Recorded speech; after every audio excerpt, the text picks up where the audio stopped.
Sir, I wanted to ask you one thing. Yeah, of course. That will I be able to prepare for my AS in this October-November session? Yes, that's the goal. So the syllabus is prepared in a way so that you can, we'll cover all the topics for AS physics before that. How come is that possible? It's very less time remaining. And will it be easy? It is possible, of course. Of course, I'd like to request this thing from, I do this from all the students that to be on time for the class. As long as you can be on time for the class, we can cover everything, right? So the syllabus is designed in that way When we will because start our this is past papers? we yeah, so after every topic that we cover, we'll be doing past papers. Now this is completely up to you. If I would be I think you were not there present in the class, but I would be doing this thing where you should be telling me if I should be spending more time on the theory part uh, or more time towards the past papers. It's up to So you. Whatever you think is good. You can do. uh, I mean, okay, so the thing is that if you have gone through some of the have you gone through these topics before? No, I haven't. So this is your first time in being introduced to all the topics that we are doing. Yes, it is. Right. So that's why we have to give an adequate amount of time to theory part as well, and the past papers part as well. But I'll try to kind of speed up, and then I'll ask you if that is okay with you, if you're still understanding things. If so, then we'll stick to that particular speed, and then we'll go from there. So after every chapter that we cover, we'll do some of the past paper questions as much as we can for those topics, and so that's how we'll be proceeding. Okay. Right? I got you. Okay, great. So I mean, of course, it has been today. It has been late as well. The class starts at 5:45, but it's 10 minutes have passed. So let's see. Can you see the screen? Is it visible? Yes. Yes. I All can. right. Okay, great. So let me just zoom in a bit. Okay, looks good. So did you get time to go through the topics that we were doing last time? No, Is there I any don't know the. question? I don't know the topic like what the topic was. Oh, so you're not making notes? I would recommend you to make notes in at least a form of bullet points or so on, so that you know that what we have covered. And of course, then you should also, when the class is over, you should find some time and go through these topics from the book as well. So when you come in the next class, you can ask. You might have questions, and you can fire them away at me, and so I can answer your questions as well. Okay, sir. Yeah, so of course we'll have to do this way, that you also have to go through the topics by yourself and then come back in the next class, and if you have any queries, you feel free to ask whatever uh, is the question, right? So I'll also be sharing these notes. I think I should be sharing these notes with you as well. The notes are actually also uploaded on the Mega Lecture website. There is a section for notes on the website. And there, if you scroll down, you'll find under the physics section, you'll find physics notes by Basil, right? So over there, you can find the notes as well. They're currently uploading these notes, but I think I'll share them in the group as well, Yes, so you should. so that you can go through the notes at your own pace as well, right? Okay. So then we'll now continue with the next topic that we were doing, which was the displacement time graph. We discussed graph in quite detail last time, so let's move on to the application of these graphs in physics. The first one is the displacement time graphs. Now, displacement time graphs, the name suggests it gives you a relation between displacement and time, right? So how does the displacement change, displacement of the object, when some time passes? So we can look at this thing in this way. Suppose that you have an object and it travels some distance. Of course, to travel some displacement, right, it will take some time to go from this point to this point. So we can represent this situation on a graph and understand what is happening. Now, not for a displacement time graph, the time is usually represented on the horizontal axis, and on the vertical axis we have displacement, which is denoted by this S, and it's measured in meters.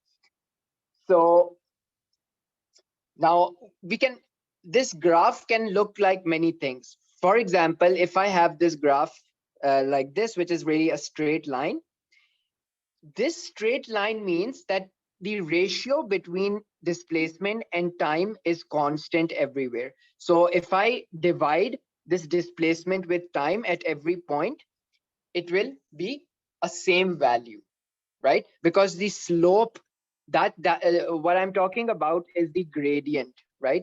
Gradient or slope of the graph.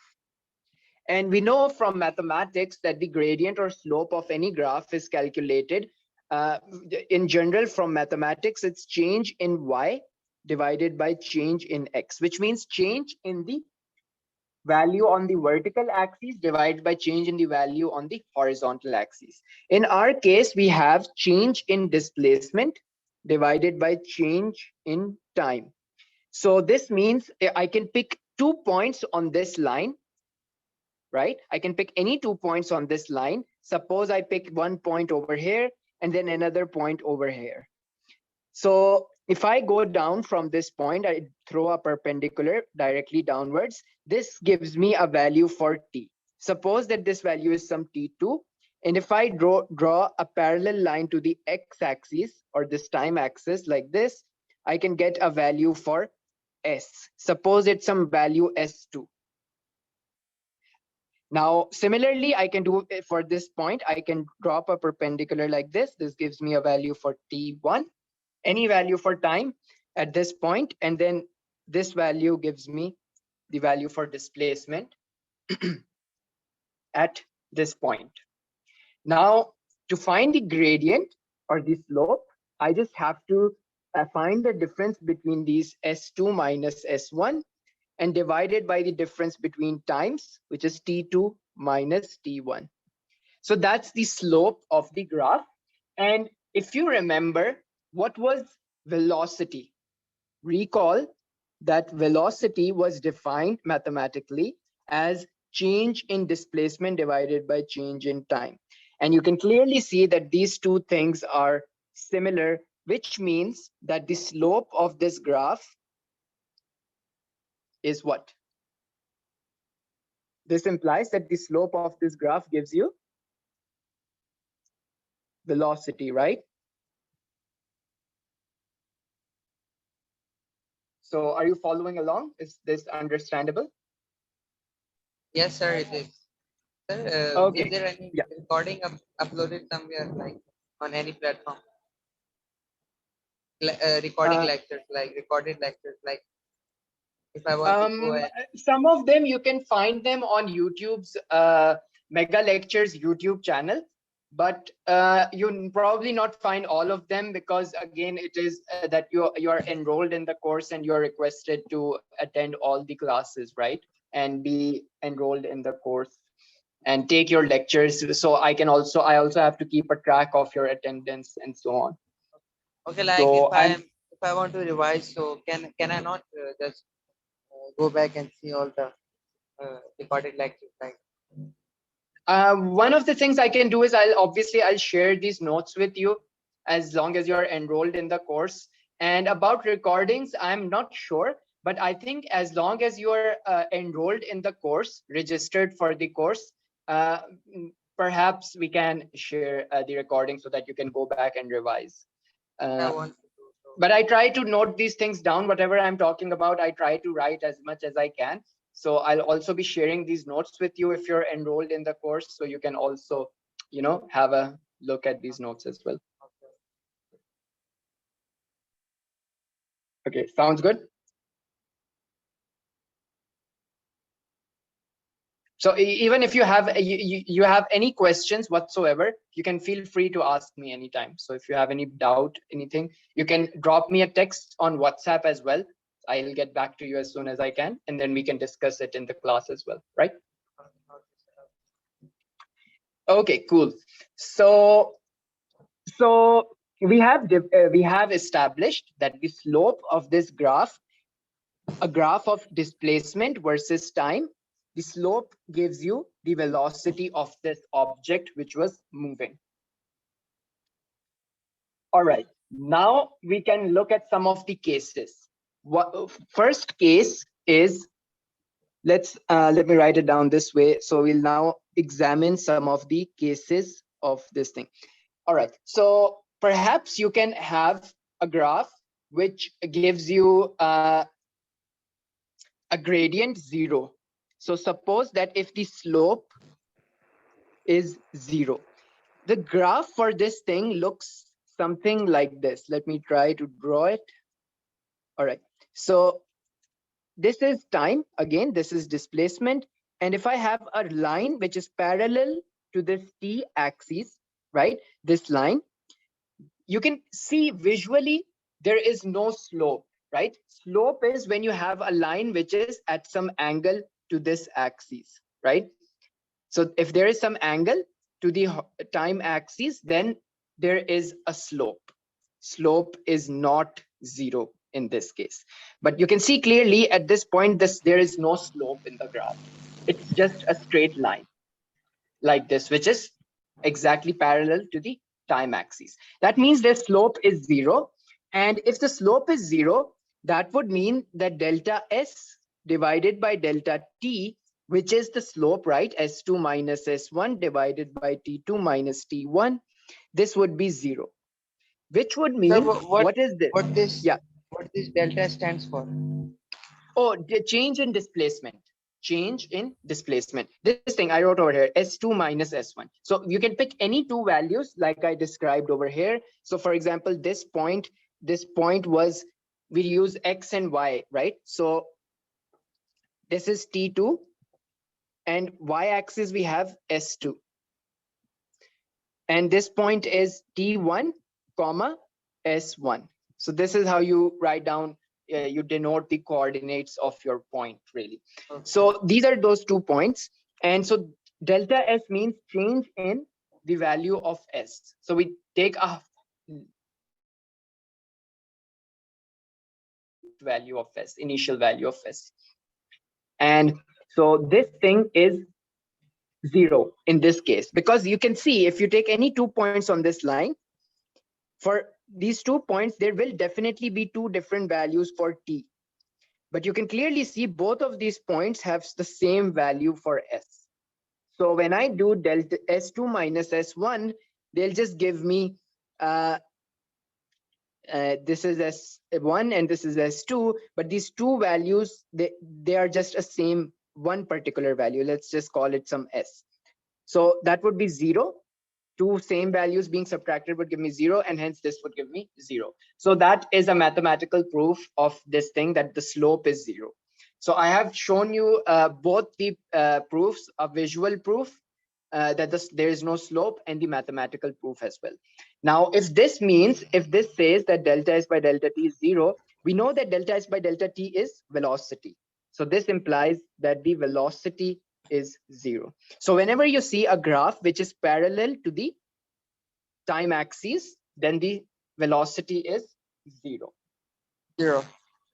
Right. Okay, so good. So that's case And if 1.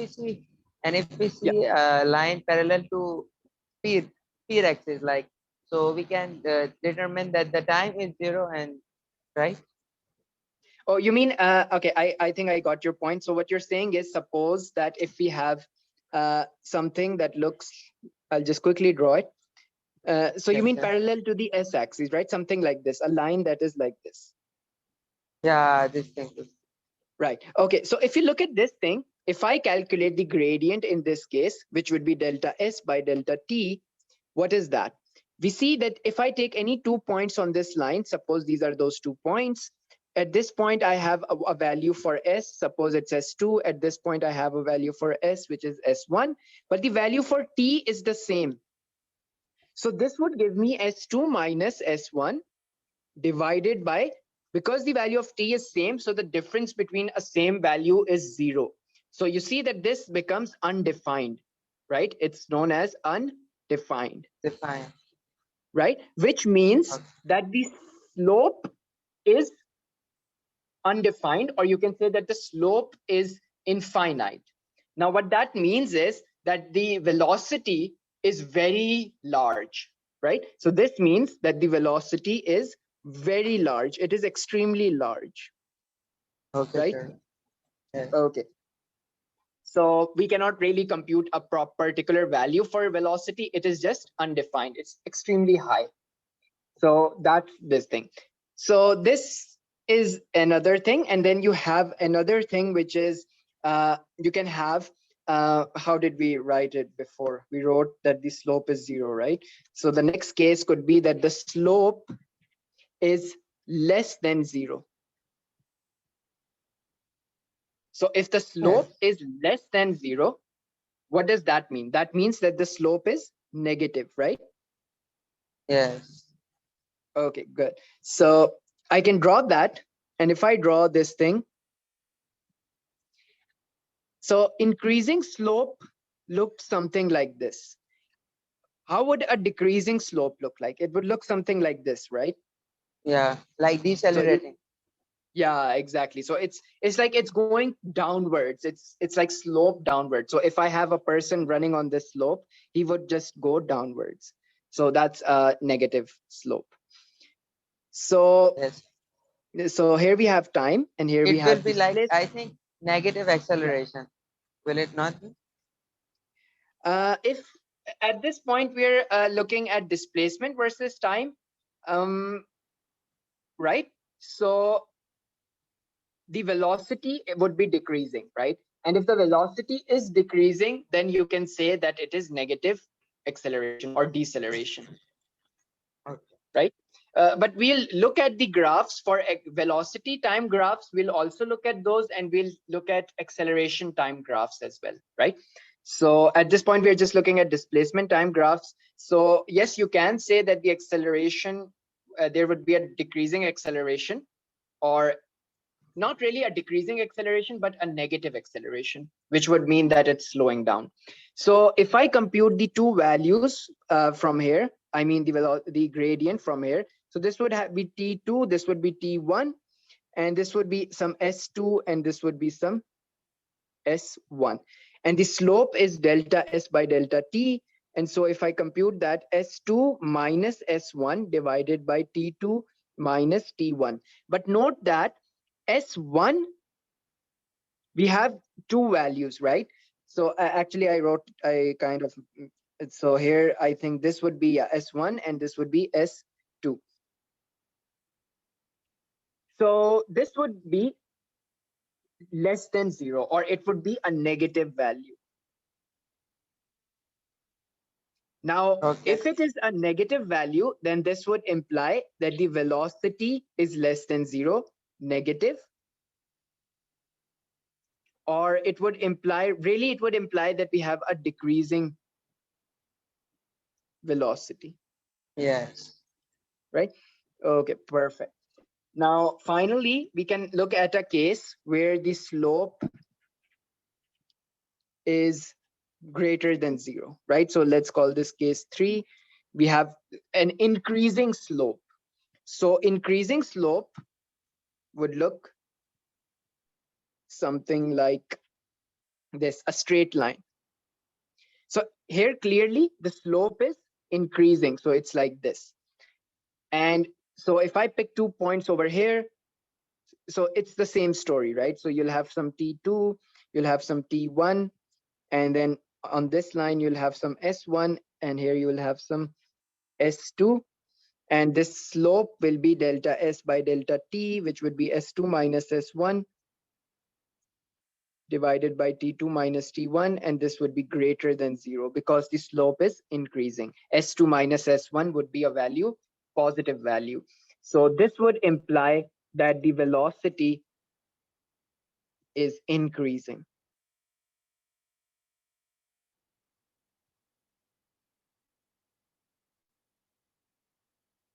So is that clear?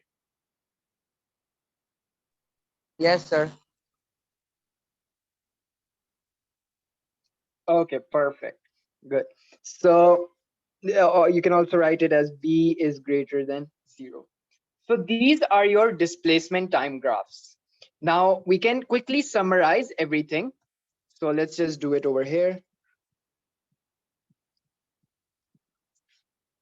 So if I have a graph, now I would like you to tell me what's happening, right?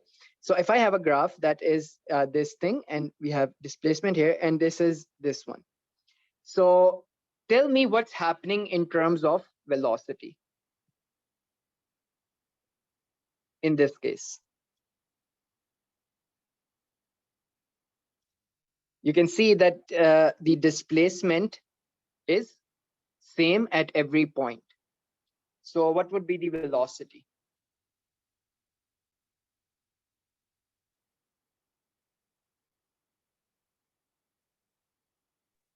Velocity would be, I think, 0.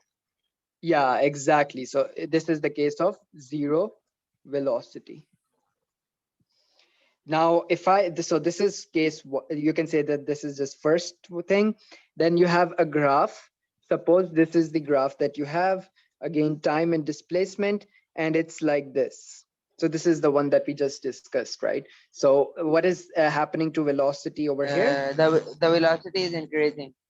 Exactly. So it's increasing velocity. Then we have this thing.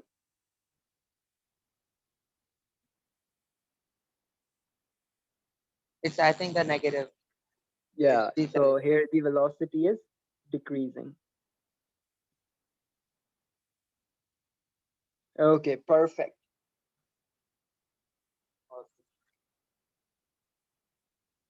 All right.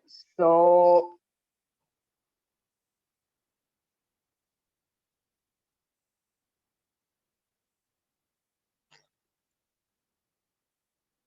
I would like to apologize at this point. I kept talking in terms of velocity. Uh, I will also make this correction. I should have been saying displacement for these graphs, and I'll also tell you why. So this is displacement is decreasing, uh, and I'll just correct all of this very quickly. So 1 second. Because I just realized if you look at these graphs, it's not the velocity that's increasing or decreasing, it was the displacement. And for some reason, I kept using the word velocity. So let me just Okay. fix that. And I'll tell you why, right? So this is decreasing displacement. Okay, so if you look at this graph, let's come back over here. And let me see if all right, yeah. So that all of that is correct. Now, here we have the displacement is increasing because you can see displacement has a different value at each point and it's increasing, right? So it's becoming larger because as I travel upwards in this direction, the value keeps increasing, right? So the displacement keeps on increasing. If I find the slope of this graph, which would be a particular value, it would be one constant value. So if I have to talk in terms of velocity, it would have a constant velocity. Because why? Because the slope at every point on this graph is a constant slope. You can see that the slope is just this straight line. If I had a graph which looked something like this, it's a curve now. In this case, the slope is not constant, right? The slope is increasing because how will I check? I'll draw a point, and I'll draw a tangent at every point. And that would be the slope. That's how you'd find the slope of the curve, right? So if you want to find a slope of the curve, just borrowing some knowledge from mathematics, at this point, if I want the slope, it would be this tangent. So you can see that this tangent is small. This one is smaller compared to this one. So the slope has increased. And here the slope was some other value, some less value compared to this one. Okay. So Right? I think it will be like directly proportional. This the middle one. Like if Yeah, the speed exactly. increases, time Exactly. also You're right. increases. Exactly. So Okay. as time will go forward, displacement will increase in a direct proportion to it. So that's why Okay. the ratio of S and T would be a constant value at every point. It would be a same value every point. Whenever, so you know that you can take any 2 points on this graph and compute the slope, right? So if it doesn't matter if I take these 2 points, if I take this point and this point, whatever points I take, if as long as it's a straight line, the slope will be a particular same value everywhere. So these were these are the cases where we have velocity is either constant or it's zero. In this case, it's zero because you can see that at every second which is passing, displacement is not changing, which means that if an object was placed somewhere, it's not changing its displacement. It is still standing over there. Because at every second time passed, the displacement is a same value.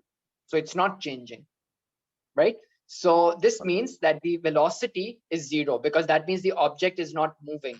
The only way that displacement will not change is if the object is not moving. And if the object is not moving, that would imply zero velocity. So yeah, so that's this thing. And just give me a second. All right.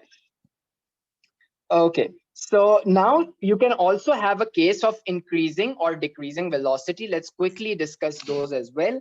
So if I have a displacement time graph that looks something that I just explained, by the way, it looks like this. Then this is a curve, and you can see that the slope of this curve is at this point. For example, I'll draw a tangent. Now I'll pick any 2 points on this tangent. So you can pick this one and this one, and you can find the slope.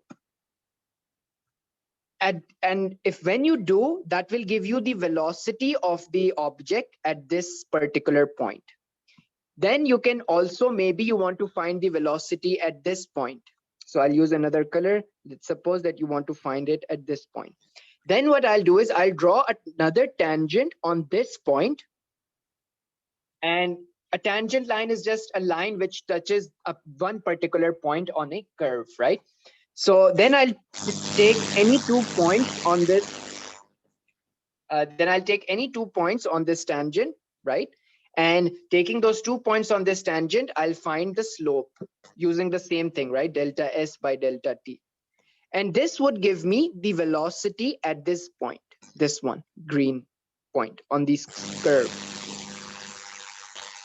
So in this case, we can see that the slope is increasing, right? The slope is increasing. And if the slope is increasing, because this thing will be different at every point. So it will be different at every point on the curve.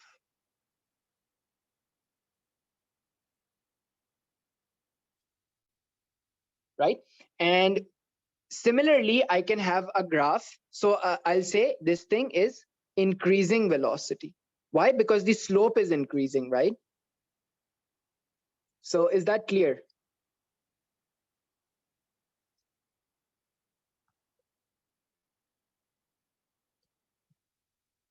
All right. So then we also have a graph which could look something like this. And suppose a graph looks like this. It's a curve, but in this way. So what's happening over here? As time passes, the displacement is slowing down. So the displacement is coming to a particular constant value. So that means that the change in displacement is becoming slow. And so I can check if I draw a tangent at a point. So suppose I draw a tangent at this point, the tangent looks like this. But if I draw another tangent, suppose at this point, then it looks something like this. Clearly, what you can see is that this red tangent is smaller compared to this one, if I compare it with the horizontal axis, right? So this makes an angle which is smaller compared to what the angle that this slope makes, which means that the slope is decreasing, right? And we have already established that slope is delta S by delta T, which is velocity. So this implies that we have a case of decreasing velocity. So is that clear?